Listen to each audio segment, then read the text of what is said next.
Salut à tous, c'est Pang de la chaîne, bienvenue sur cette vidéo qui aujourd'hui va parler de reconnaissance, va parler de recadrage et reprendre un petit peu ce qui peut nous sembler être assez problématique dans notre quotidien. Il y a quelques jours, je vous ai proposé un petit papier sur lequel je vous ai remarqué que la plupart du temps, on met en avant le connais-toi toi-même, qui est quelque chose de particulièrement intéressant et qui, très souvent, dans le monde de l'accompagnement, est un chemin, une clé potentielle pour tout à chacun pour sentir mieux. On pourrait même se dire que avec des psychoanalyses ou des hypnoanalyses, les personnes se connaissent mieux, donc peuvent avoir des réponses qui correspondent davantage à ce qu'ils sont, ce qu'ils veulent, et malgré certains blocages, vu qu'ils se comprennent, ils se connaissent, ils peuvent admettre que ceci ou cela ne changera pas, ou qu'ils ont plutôt telle ou telle tendance.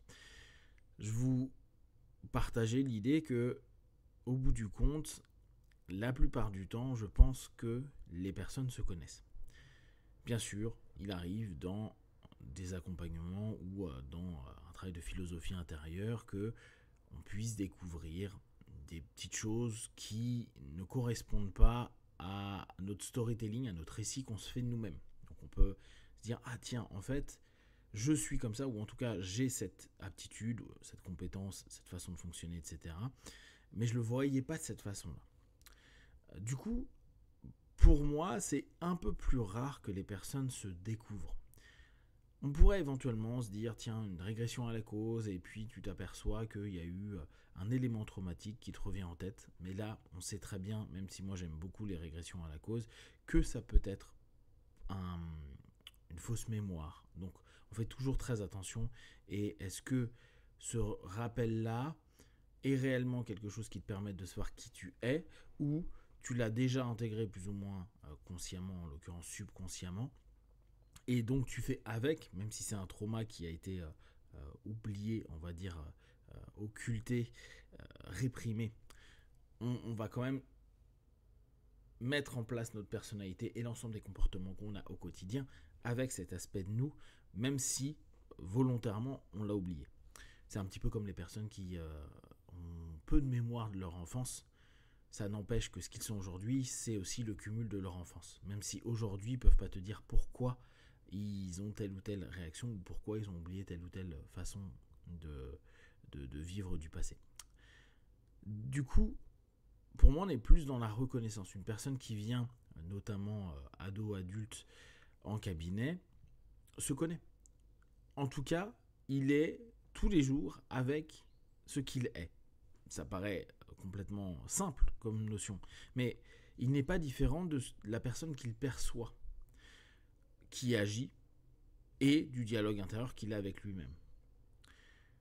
Je sais que j'ai souvent des partenaires en session qui me disent « Oui, mais je ne suis pas cette personne-là », parce qu'en ce moment, ils sont dans une période un petit peu négative et qui n'admettent pas qu'ils sont ce qu'ils sont à cet instant-là.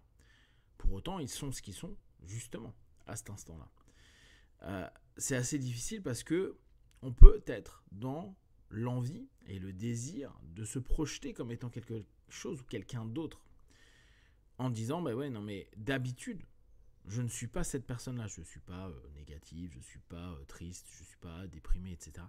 Oui, mais de facto à cet instant précis, tu es. Donc, dans cette notion du connais-toi toi-même, dans cette connaissance de soi, il y a à reconnaître plutôt ce que l'on est dans différentes périodes, dans différents systèmes, dans différents cadres, qui offrent la possibilité de se dire ok, là ce que je suis, ce n'est pas ce que je ne suis pas. Parce que souvent on va dire non mais je ne suis pas cette personne-là. Si, tu es aussi cette personne-là. Tu peux être cette personne qui a agi stupidement, qui a fait un accident et qui s'est enfui. Tu es cette personne qui a pu te mettre en colère et avoir des gestes et des mots qui sont déplacés, etc., etc. Du coup, c'est cette notion intéressante de je reconnais ce que je suis, plutôt que je cherche qui je suis, biaisé par ce que j'aimerais être. Il est possible aussi qu'au travers de l'ensemble des livres de développement personnel qu'il y a, on puisse se dire je suis une personne avec une lumière plus importante. Je suis une personne avec une mission. Je suis une personne avec des pouvoirs, quels qu'ils soient. Je ne parle pas forcément des trucs foufou. Du coup, quand les personnes se cherchent, ils sont plutôt en train de s'auto-suggérer ce qu'ils aimeraient être. Ce que les ouvrages, ce que peut-être les médias divers qu'ils ont lus ou écoutés leur proposent. Tu es un potentiel être éveillé. Tu es potentiellement quelqu'un qui fait un avec l'univers. Tu es potentiellement plein de choses. Du coup, les personnes se cherchent, vont méditer, vont travailler sur eux, avec cette notion de connaître ce qu'ils sont originellement. On pourrait reprendre cette notion à se dire, trouver l'élément primitif de ce qu'ils sont dans la lumière de ce qu'ils sont. Mais c'est déjà complètement biaisé avec une intention de trouver une partie lumineuse. Et à nouveau, dans cette notion de reconnaissance, c'est se dire, je suis ce que je suis maintenant, avec le potentiel plein que j'ai pu utiliser jusqu'à présent. Peut-être qu'il y a un potentiel encore plus important, mais pour l'instant, je ne l'ai pas utilisé. Et ce n'est pas se dire, tiens, mais ce potentiel va donner ceci ou cela, on n'en sait rien. Et dans le connais-toi toi-même, ce qu'il y a aujourd'hui, la connaissance en tout cas de toi d'aujourd'hui, est amplement suffisant pour avancer, grandir, évoluer. Et c'est là où revient le recadrage et la reconnaissance. C'est de se dire, bon, au bout du compte, il y a peu de chances, on va dire il y a 20% de choses que peut-être je vais mieux comprendre, capter ou découvrir. Admettons même qu'il y a de l'inconnu. Ça veut dire quand même qu'il y a une grande partie de nous-mêmes que nous connaissons et nous compensons avec. Et justement, si on n'est pas bien, si on va consulter ou si on veut exploiter au mieux ce que l'on est, il y a des moments où il faut arrêter de nier ce que l'on est, sortir de la projection de ce que l'on aimerait être, reconnaître dès lors que ce qui peut être positif peut aussi être négatif. J'ai cet aspect de ma personnalité, elle est vraiment bien. Oui, mais si aujourd'hui tu es là et que tu ne te sens pas à l'aise, c'est peut-être aussi parce que cette facette de toi surexploitée, mal exploitée, peut-être figée à l'intérieur de toi, fait que tu as des comportements, des manières de penser et un ensemble de retours qui ne correspondent pas. Dès lors, il faut reconnaître que ce côté qui te semble positif, cet aspect de ta personnalité que tu aimes bien, cet aspect même comportemental qui a pu apporter du bon pendant des années, et peut-être ce qui apporte du mauvais aujourd'hui, et inversement.